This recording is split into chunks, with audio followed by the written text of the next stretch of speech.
Hi guys! Welcome to Coffee with Lauren. I'm Lauren. This is my coffee. I desperately need it today. It's been a long morning. But anyway, today's video we're going to be talking about how to get unstuck and how to decide if you are stuck and dealing with writer's block or if you actually are just feeling uninspired, because there's a difference. I don't have any notes today, so this is going to be a winging it kind of video. Should be fun. So for me, I've had a lot of people ask how I get unstuck with my projects. It can be a little bit of a process. My go-to, the first thing I do if I feel like I am starting to feel like I have writer's block, and I actually really dislike the term writer's block. I feel like that makes it seem like we are just facing a wall and that there's nothing coming to us. When in reality, I think it's more like untangling a knot. We have gotten to a point in our story where there's this big honking knot that we don't really know how it got there. It's kind of like, it's kind of like when you like throw in a bunch of necklaces into a bag because you're not paying attention and you're careless, like I am. And you then later are like, oh, but I need this one necklace. And it's all just like, it's all just ridiculous, tangled mess of gold and silver and sterling silver and cheap Claire's plastic, and you don't even know what happened. That's kind of what it feels like for me when I feel stuck. It's not so much a writer's block, it's a, oh no, how did I get here kind of situation, which is different. So I really don't like the term writer's block. But for me, my go-to, my first thing that when I start to have that feeling, I take a step and I'm like, okay, back up. Take a moment. How did you get to where you are? So in order for me to realize how did I get here, I have to back up further. I reread, I would say like the last two chapters that I'd written. I reread that, kind of combing through it, not reading it like looking for, smelling errors or whatever, grammatical stuff, because that's going to be there no matter what. I'm looking more for plot points. I'm looking for characters that are involved. I'm looking for things that maybe feel too, like I've utilized it too much, or relied on it too much, or maybe there's a character that's just like permeating everything and you're like, oh, but it's not your show. I've done that before where I just enjoy a side character so much that I want him to be in everything, and then I go, oh, but he's not supposed to be in that scene, and the fact that he is in that scene actually derails everything. So I tend to back up a couple of chapters, reread, and then kind of figure out, okay, where did I deviate from the truth? Because like I said in The Truth in the Lie video, there's always a vein of truth in your story. There's always a truth moment that you are holding on to for each scene. So there's that vein of truth that you are trying to follow in every story that you're telling. So when you backtrack and you kind of go, oh, I deviated. Here's where I deviated. It's easier for you to come back to the truth if you can figure out like what feels authentic. And really it's a gut feeling. It's a authenticity feeling. There's no like, well, maybe there is. I don't know. There's probably a worksheet out there or like a checklist or something. If you want to go that route, sure. But really just like go with your gut. If a scene doesn't feel authentic, even if it's like really well written, even if it's, exactly what you think it's supposed to be, like logically think it's supposed to be, but maybe it doesn't feel like it's supposed to, that's how you know that you deviated. So like an example, when I was writing the second Children of Lilith book, Book of Bedlam, there was a scene that I really liked and it had some of my favorite side characters in it, and I really enjoyed the dialogue and the banter. And then I got about halfway through and I was like, where do I go from here? This didn't take me further in the plot. But I know that the scene is supposed to happen. What's going on? And I felt a little like I had a tangled knot in front of me and I went, oh no, how did I do this? And then so I took a 20-minute break. I think I like washed dishes or something. And then I came back to it. And when I came back to it, I realized, oh, it's because I used that side character that I really liked too much, and he actually doesn't propel the story. He stops the story.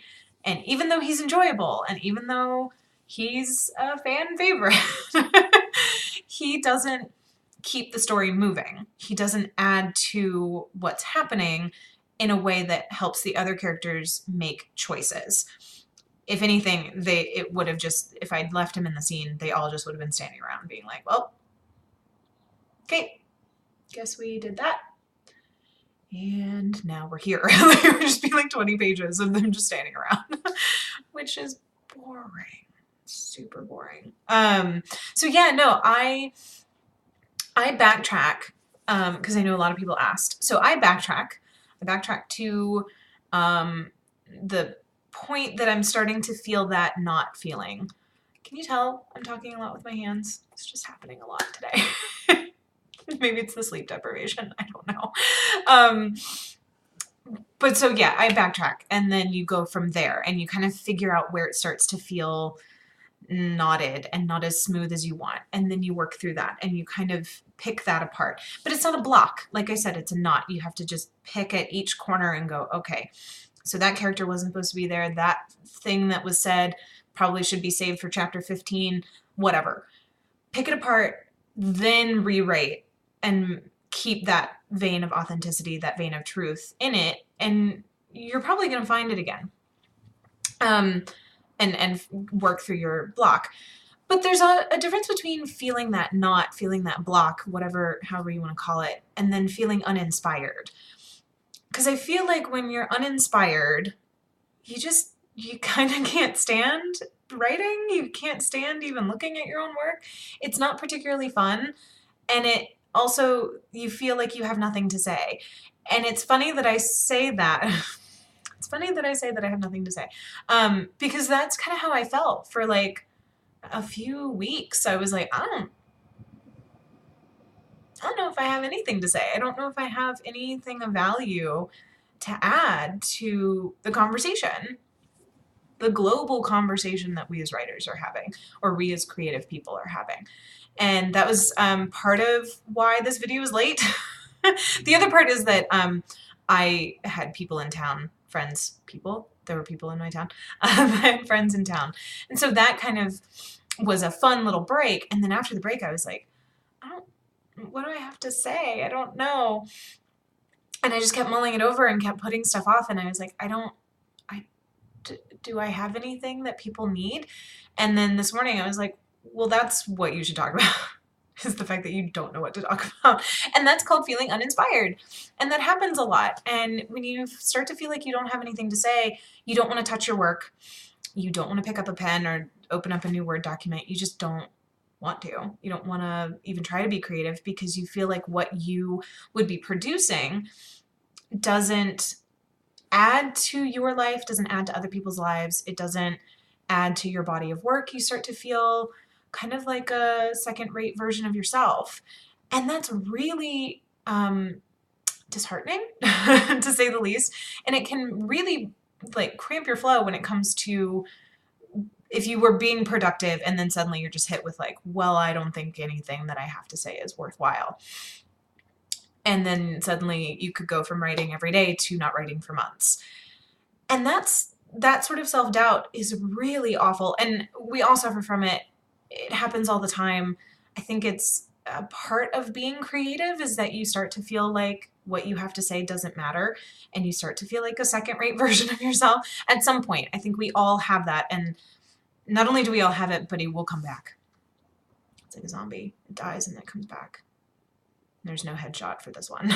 I think the only thing to really do is to kind of, it's that weird like weird wiggly shoulder feeling, and you just have to go, well, what do I, if I'm not feeling inspired on this project, what do I want to just do? What would I like to say? And it can be anything. I know people who start to feel uninspired with certain projects and then they go, okay, cool, I'm gonna work on something else. and see if that helps. And that you're not completely stopping your creative flow. I do that too. I do that a lot, actually. It's not just other people that I know. I do it with myself and with my work. If I'm working on something and then I start to go, I don't like this, and I kind of can't stand my own creative voice with this, and I'm feeling uninspired, I then just jump to a different project and kind of go, okay, let's see what I can, if what I have to say is valuable for this project or works with this particular audience or whatever.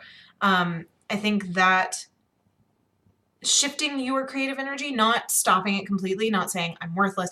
Like, if you're able to put a clamp on the negative self-talk, which I know is a really tall order. Like, trust me, I know that's a really tall order.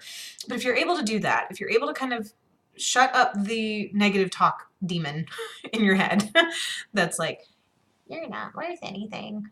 Nobody's going to want to read your book. And you're just like, cool, all right, well, goodbye. If you can just put him in a box, put him in a bigger box, and then ship him off somewhere, and then shift your creativity to a different project, instead of completely putting a block up and saying, none of what I am writing is good, maybe just say, well, this feels awkward for me. Let me focus my attention to a different project and let the creativity flow out that way. It's like when you injure your, I mean, I'm coming up with all these different analogies, which probably isn't that necessary, but it's like if you injure yourself working out or whatever, and so you're like, okay, well, I have to take a break from leg day.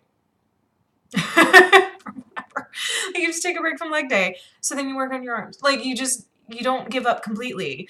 If you pull a muscle, you don't give up completely and say, well, I'm just never going to stand up again. At least I hope not.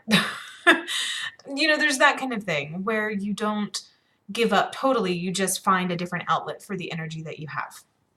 And you find a different voice. And sometimes that includes journaling. Maybe it includes talking to yourself in a nice way. Nice way. Talking to yourself, journaling, writing a letter to a friend or your mom or Santa. If you still believe in Santa. Maybe you have a different mythical creature you like to talk to. You want to write letters to Mothman? I don't know. Oh, maybe I should start writing letters to Mothman. We'll put a pin in that. We'll come back to that. But, find a way to keep working with your written word. Keep putting something out there that you enjoy. And that kind of helps remind you that the thing over here that was telling you that nothing you have to say is worthwhile and blah, blah, blah, blah, blah, that it's lying, that it's a lying liar who lies. And then you can come back to your project that was stumping you with a little bit renewed vigor and renewed trust that what you are saying is actually worth something and what you are putting out there is worth something. Because as I have said approximately 9,300 times, the world needs your story. The world needs your story. The world needs you as the channel, as the vessel for your story. The world needs it. The world needs you. The world needs what you are writing. And I am very proud of you for writing it. If you haven't heard that today or recently, right here, I'm proud of you. So I'm really I don't want people to feel like if they're stuck, then they're just going to be stuck. Or I feel like there's a lot of kind of outdated advice for writer's block of just well, just power through. That doesn't help.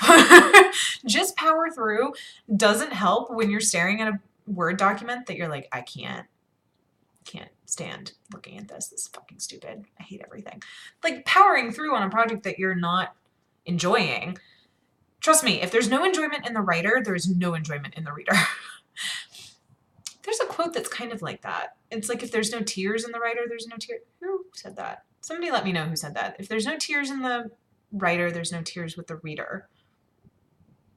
That's a quote from somebody. I would Google it, but that's really unprofessional to do that on camera. Somebody let me know. Yeah. So if you're not enjoying your project, other people aren't going to enjoy your project. And then you're just going to have this manuscript that nobody enjoys because you powered through on something that you actually really hate. We've all read those projects, Lena. We've all read those books. We've all read the books where you can tell about halfway through the author was like, I fucking hate this. But they were on a deadline. And that means they had to put it out no matter what. When you have to put something out no matter what, you kind of just want to stick your head into a sewer grate and not come out. You want to go live with the Ninja Turtles and not be a human anymore because you hate everything. And we've all read the books. We've all read those books where we can just tell that the author hated it. So don't do that to yourself. If you have the ability to, maybe you are on a deadline, but you have an agent or an editor that you can talk to and be like, hey, look, I know I'm supposed to get this to you by the end of the month. I'm just not feeling it. And I'm worried that if I give it to you now, it's going to be crap. And then you're going to hate me and you're going to drop me. So like maybe open up a conversation, maybe make it a little less like super callous than that. Not callous, super casual. God, I need so much coffee. Make it a little less casual than that, but still open up a line of dialogue. If you were writing for yourself, you don't have an agent or an editor who's kind of like hammering down your door being like, hey, where's the next 200 pages? Give yourself a break. Find a different project that you want to work on. Go for a walk. Talk to some friends. Also, there's a trick that my English teacher in high school taught us that actually really works for me. It's either find a trusted friend who also likes phone calls. Maybe, or like you can talk.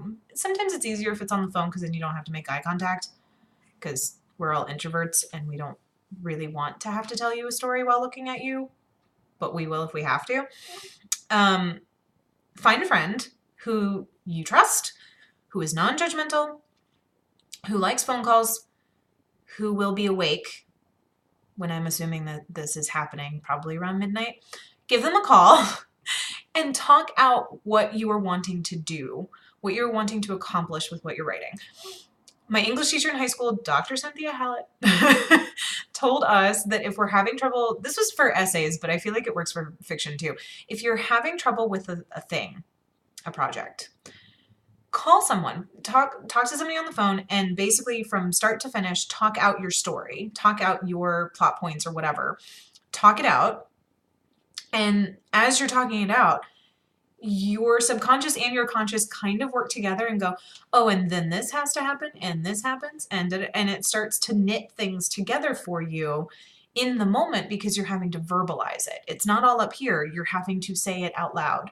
And if something doesn't quite come out right, then you kind of know, okay, that's something I need to work on. Or that's a plot point that I thought was fine, but maybe it's not as structured as I need it to be or whatever. It kind of, as you're saying it, you end up figuring out what the issue is.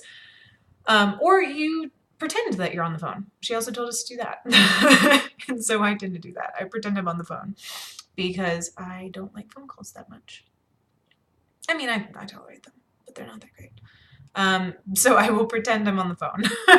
But then I do have friends who I can talk to and say, okay, so there's like this thing that happens in this chapter and then this has to happen and I'm gonna need to borrow you for about 30 minutes. And thankfully I have writer friends who get it and who understand. So if you have friends, they don't have to be writer friends, they just have to be friends that you trust and that are non-judgmental and who are also very patient, who are good listeners. Maybe you can bribe them with alcohol and or tea or coffee or a movie night. Nothing illegal. I mean, I do not condone or endorse illegal activity, but I also can't control you. So you do whatever comes to mind, really.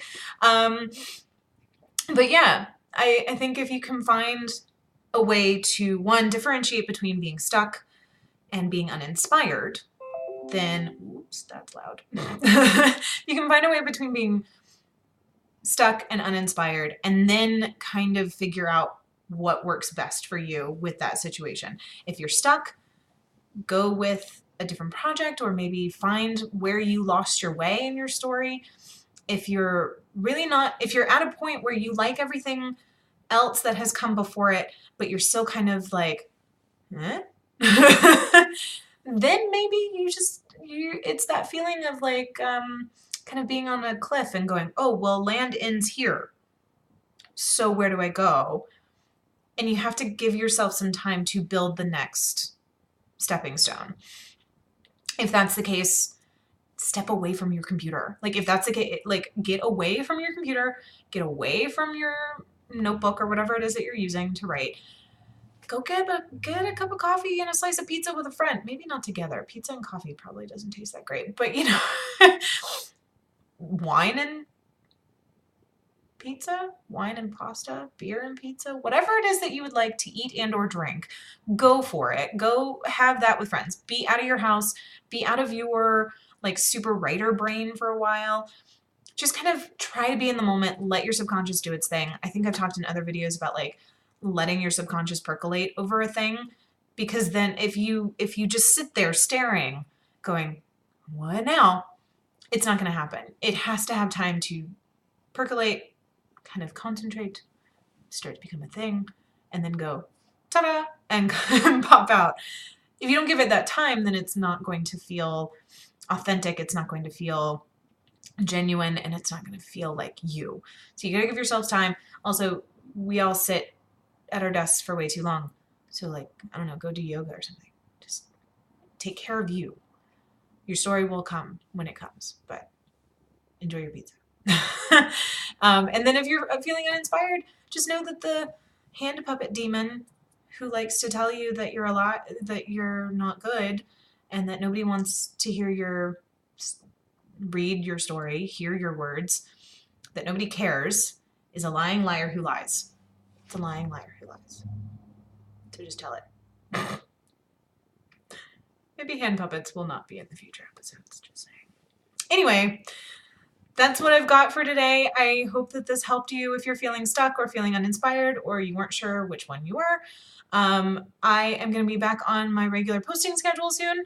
So there's that. Also, I just wanted to say a huge thank you to all my patrons. You guys are making my lives? Do I have multiple lives? Am I a cat? You guys are making my life so amazing. You're just so engaged, and you're really supportive and creative, and I wish I had more caffeine in my system so I could eloquently tell you how much I love you, but I do. I love you so much. You guys are amazing. So thank you so much for being patrons. I think I gave a shout out on the last video. If you are looking for your shout out, it's on the last video that was posted. And if you're a new patron this month, then you'll be on a next video. Balder says hi. I didn't realize he was there. He was being quiet this morning. Yeah, so I love you guys so much. Thank you for being patrons. If you are not a patron yet, but you would like to donate, I will put the link in the thingy. Also follow me on Twitter and Instagram and Facebook, and maybe not in real life. I feel like that gets into some legal issues that none of us are wealthy enough to buy lawyers, to hire a lawyer. What if you could just buy a lawyer, like a little pocket lawyer, just stick it somewhere and pull it out when you need it? Kind of like that fancy gravy boat that you only use at Thanksgiving. Just that lawyer sits on a shelf. Anyway, I don't even remember what I was talking about. Just cracking myself up. Sleep deprivation is fun, you guys. Anyway, I love you all. Find me on social media or in real life. No, don't do that. I'm going to go have another cup of coffee because clearly I need it. But I hope you enjoyed this video. Don't forget to subscribe and find me on Patreon and all those fun things that you can do online, because we live in the internet age and most of us are probably millennials. So anyway, I love you all. Have a wonderful day. Joy. Mwah. Bye.